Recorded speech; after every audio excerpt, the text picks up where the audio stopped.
ആകാശവാണി. നമസ്കാരം. വാർത്തകൾ വായിക്കുന്നത് കിരൺ ശങ്കർ.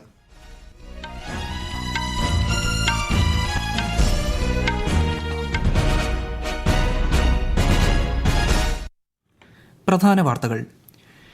ഇന്ധനം വഹിച്ചുള്ള 2 ഇന്ത്യൻ കപ്പലുകൾ ഹോർമൂസ് കടലിടുക്ക് സുരക്ഷിതമായി പിന്നിട്ടതായി കേന്ദ്ര സർക്കാർ. രാജ്യത്ത് അസംസ്കൃത എണ്ണ ശേഖരം ആവശ്യത്തിനുണ്ടെന്നും പെട്രോൾ ഡീസൽ ക്ഷാമമില്ലെന്നും പെട്രോളിയം പ്രകൃതിവാതക മന്ത്രാലയം. വാണിജ്യ പാചകവാതക സിലിണ്ടറുകളുടെ വിതരണം ആരംഭിച്ചതായും കേന്ദ്രം.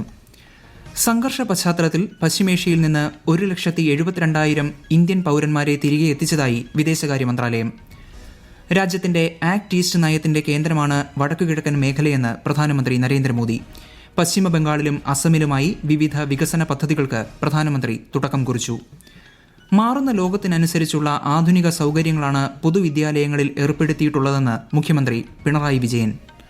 T20 ലോകകപ്പിന്റെ താരം Sanju Samson Kerala cricket association നൽകുന്ന ആദരം മറ്റന്നാൾ തിരുവനന്തപുരത്ത്. വാർത്തകൾ വിശദമായി. പശ്ചിമ ബംഗാളിൽ 18,680 കോടി രൂപയുടെ വികസന പദ്ധതികളുടെ ഉദ്ഘാടനം പ്രധാനമന്ത്രി നരേന്ദ്രമോദി നിർവഹിച്ചു. പദ്ധതികൾ പശ്ചിമ ബംഗാളിന് മാത്രമല്ല കിഴക്കൻ മേഖലയ്ക്കാകെ പുത്തൻ ഉണർവ് നൽകുമെന്ന് പ്രധാനമന്ത്രി പറഞ്ഞു. ये प्रोजेक्ट पश्चिम बंगाल और पूर्वी भारत को नई रफ्तार देंगे. इनसे व्यापार और उद्योग को बढ़ावा मिलेगा. खड़गपुर मोरेग्राम एक्सप्रेसवे के पूरा होने से पश्चिम बंगाल के अनेक हिस्सों में आर्थिक गतिविधियां तेज होगी. दुबराजपुर बाईपास, कंसावती, शिलावती नदियों पर बनने वाले बड़े पुल, इनसे कनेक्टिविटी बेहतर होगी. ഹാൽദിയ ഡോക്ക് കോംപ്ലക്സ് വികസനം ഉൾപ്പെടെ വിവിധ തുറമുഖ കപ്പൽ പദ്ധതികൾ, ദേശീയപാത നിർമ്മാണ പദ്ധതികൾ എന്നിവയ്ക്ക് തുടക്കം കുറിച്ച പ്രധാനമന്ത്രി നവീകരിച്ച 6 റെയിൽവേ സ്റ്റേഷനുകളും ഉദ്ഘാടനം ചെയ്തു. നേരത്തെ അസമിലെ സിൽച്ചറിൽ 23,550 കോടി രൂപയുടെ വികസന പദ്ധതികൾക്കും അദ്ദേഹം തുടക്കം കുറിച്ചു. ഇന്ത്യയുടെ ആക്ട് ഈസ്റ്റ് നയത്തിന്റെ കേന്ദ്രമാണ് വടക്കുകിഴക്കൻ മേഖലയെന്ന് പ്രധാനമന്ത്രി പറഞ്ഞു. ഇന്ധനം വഹിച്ചുള്ള ഇന്ത്യയുടെ ശിവാലിക്, നന്ദാദേവി കപ്പലുകൾ ഇന്ന് രാവിലെ ഹോർമൂസ് കടലിടുക്ക് കടന്നതായി കേന്ദ്ര സർക്കാർ. ന്യൂഡൽഹിയിൽ അന്തർ മന്ത്രാലയതല വാർത്താ സമ്മേളനത്തിൽ തുറമുഖ മന്ത്രാലയ പ്രത്യേക സെക്രട്ടറി രാജേഷ് കുമാർ സിൻഹയാണ് ഇക്കാര്യം അറിയിച്ചത്. 92,700 മെട്രിക് ടൺ LPG ഈ കപ്പലുകളിലുണ്ട്. ഈ മാസം 16, 17 തീയതികളിൽ കപ്പലുകൾ മുന്ദ്ര, കാൺല തുറമുഖങ്ങളിൽ എത്തിച്ചേരുമെന്നും ശ്രീ സിൻഹ അറിയിച്ചു. गल्फ में 24 भारतीय फ्लैग वेसल्स थे. उसमें से 2 वेसल शिवालिक और नंदा देवी ये LPG कैरी करते हैं. इन्होंने आज early morning straight of Hormuz cross किया. इनमें करीब 92,700 मेट्रिक टन LPG है और इनका अराइवल पोर्ट मुंद्रा और कांडला होगा और इनकी एक्सपेक्टेड अराइवल डेट्स 16 मार्च और 17 मार्च होंगी. രാജ്യത്ത് വാണിജ്യ പാചകവാതക സിലിണ്ടറുകളുടെ വിതരണം ആരംഭിച്ചതായി പെട്രോളിയം പ്രകൃതിവാതക മന്ത്രാലയം ജോയിന്റ് സെക്രട്ടറി സുജാത ശർമ്മ. രാജ്യത്ത് പെട്രോൾ ഡീസൽ ക്ഷാമമില്ല. ആവശ്യത്തിന് ക്രൂഡ് ഓയിൽ ശേഖരമുണ്ട്. കരിഞ്ചന്തയും പൂഴ്ത്തിവെപ്പും തടയാൻ പരിശോധന ശക്തമാക്കി. നഗരങ്ങളിൽ ബുക്കിംഗിനുള്ള ഇടവേള 25 ദിവസവും ഗ്രാമങ്ങളിൽ 45 ദിവസവും ആയിരിക്കുമെന്നും ശ്രീമതി സുജാത അറിയിച്ചു. പെട്രോളും ഡീസലും സുരക്ഷിതമല്ലാത്തതും അനുയോജ്യമല്ലാത്തതുമായ പാത്രങ്ങളിൽ വാങ്ങുകയോ സൂക്ഷിക്കുകയോ ചെയ്യരുതെന്ന് ഉപഭോക്താക്കൾക്ക് പെട്രോളിയം പ്രകൃതിവാതക മന്ത്രാലയം നിർദ്ദേശം നൽകി.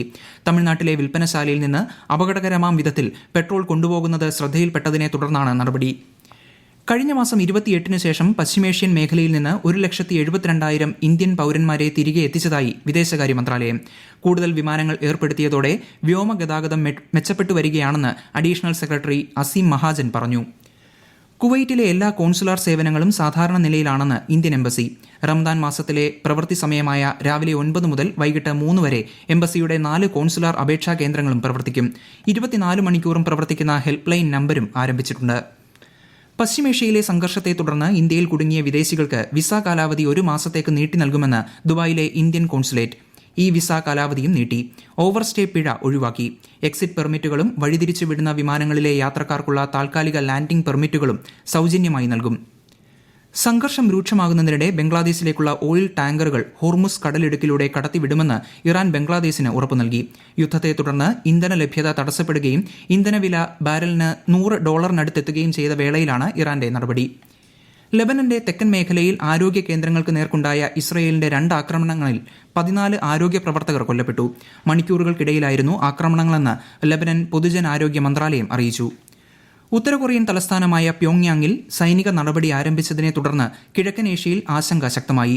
ഉത്തര കൊറിയ ബാലിസ്റ്റിക് മിസൈൽ പരീക്ഷിച്ചതായി ആരോപിച്ച് ജപ്പാൻ സർക്കാർ അടിയന്തര മുന്നറിയിപ്പ് പ്രഖ്യാപിച്ചു. ഈ വാർത്തകൾ ആകാശവാണിയിൽ നിന്ന്. ആകാശവാണി വാർത്തകളും വാർത്താ അധിഷ്ഠിത പരിപാടികളും all India radio news Thiruvananthapuram YouTube ചാനലിലും all India radio news Thiruvananthapuram Facebook പേജിലും AIR ന്യൂസ് തിരുവനന്തപുരം ഇൻസ്റ്റഗ്രാം അക്കൌണ്ടിലും AIR ന്യൂസ് TVM X ഹാൻഡിലും ലഭ്യമാണ്. രാജ്യത്തിന്റെ സായുധ സേനകളിലേക്ക് ഹിമാചൽ പ്രദേശ് നിർണായക സംഭാവനകൾ നൽകിയിട്ടുണ്ടെന്ന് ഉപരാഷ്ട്രപതി CP രാധാകൃഷ്ണൻ. ധരംശാലയിലെ കേന്ദ്ര സർവകലാശാലയുടെ 9ാം ബിരുദദാന ചടങ്ങിൽ സംസാരിക്കുകയായിരുന്നു അദ്ദേഹം. മാറുന്ന ലോകത്തിനനുസരിച്ചുള്ള ആധുനിക സൌകര്യങ്ങളാണ് പൊതുവിദ്യാലയങ്ങളിൽ ഏർപ്പെടുത്തിയിട്ടുള്ളതെന്ന് മുഖ്യമന്ത്രി പിണറായി വിജയൻ. കണ്ണൂർ പനമ്പറ്റ ന്യൂ UP സ്കൂളിന്റെ പുതിയ കെട്ടിടം ഉദ്ഘാടനം ചെയ്യുകയായിരുന്നു അദ്ദേഹം. കേരളത്തിൽ തീവ്ര വോട്ടർ പട്ടിക പരിഷ്കരണത്തിന്റെ ഭാഗമായുള്ള അന്തിമ വോട്ടർ പട്ടിക പ്രസിദ്ധീകരിച്ച ശേഷം 1,58,212 പേർക്ക് കൂടി പട്ടികയിൽ ഇടം നേടിയതായി തെരഞ്ഞെടുപ്പ് കമ്മീഷൻ. ഫെബ്രുവരി 21 പ്രസിദ്ധീകരിച്ച അന്തിമ വോട്ടർ പട്ടികയിൽ 2,69,53,644 വോട്ടർമാരാണ് ഉണ്ടായിരുന്നത്. ബീഹാറിന്റെ 43ാം ഗവർണറായി മുൻ ലഫ്റ്റനന്റ് ജനറൽ സയ്യിദ് അത ഹസ്നൈൻ ചുമതലയേറ്റു.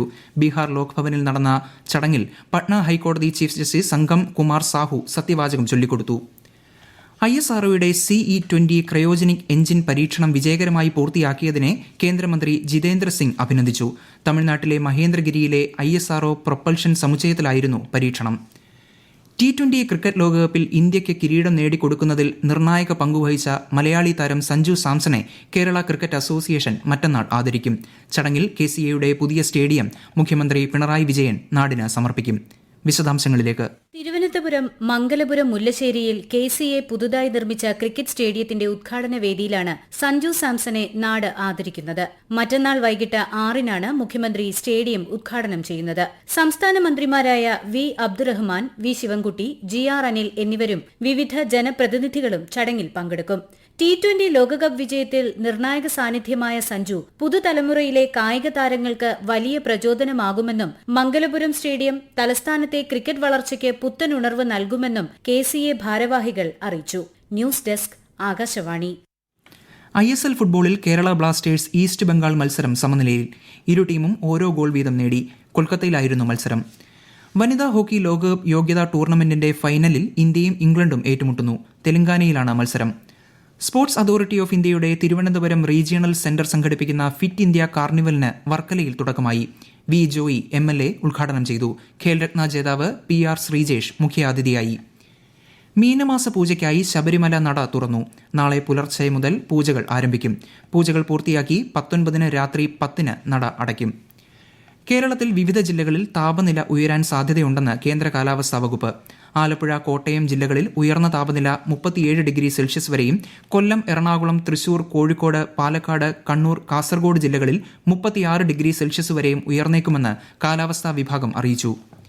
എറണാകുളം ജില്ലയിൽ പാചകവാതക വിതരണവുമായി ബന്ധപ്പെട്ട് നിലനിൽക്കുന്ന ആശങ്കകൾ പരിഹരിക്കാൻ ജില്ലാ കളക്ടർ G. പ്രിയങ്കയുടെ അധ്യക്ഷതയിൽ അടിയന്തര യോഗം ചേർന്നു. ഗാർഹിക സിലിണ്ടറുകളുടെ വിതരണത്തിൽ നിലവിൽ തടസ്സങ്ങളില്ലെന്ന് ജില്ലാ കളക്ടർ അറിയിച്ചു. പാചകവാതകത്തിന്റെ കരിഞ്ചന്തയ്ക്കും പൂഴ്ത്തിവെപ്പിനുമെതിരെ തിരുവനന്തപുരം കോർപ്പറേഷൻ നടപടിയെടുക്കുമെന്ന് mayor VV Rajesh.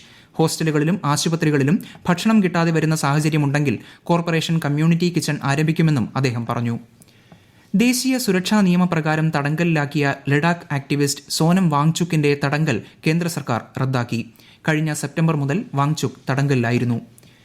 PM laptop പദ്ധതി പ്രകാരം എല്ലാ വിദ്യാർത്ഥികൾക്കും 25,000 രൂപ ധനസഹായവും സൌജന്യ ലാപ്ടോപ്പും ലഭിക്കുമെന്ന തരത്തിൽ പ്രചരിക്കുന്ന വീഡിയോ വ്യാജമെന്ന് കേന്ദ്ര സർക്കാർ. ഇത്തരത്തിൽ പദ്ധതി നിലവിലില്ലെന്ന് PIBയുടെ വസ്തുതാ പരിശോധനാ വിഭാഗം അറിയിച്ചു.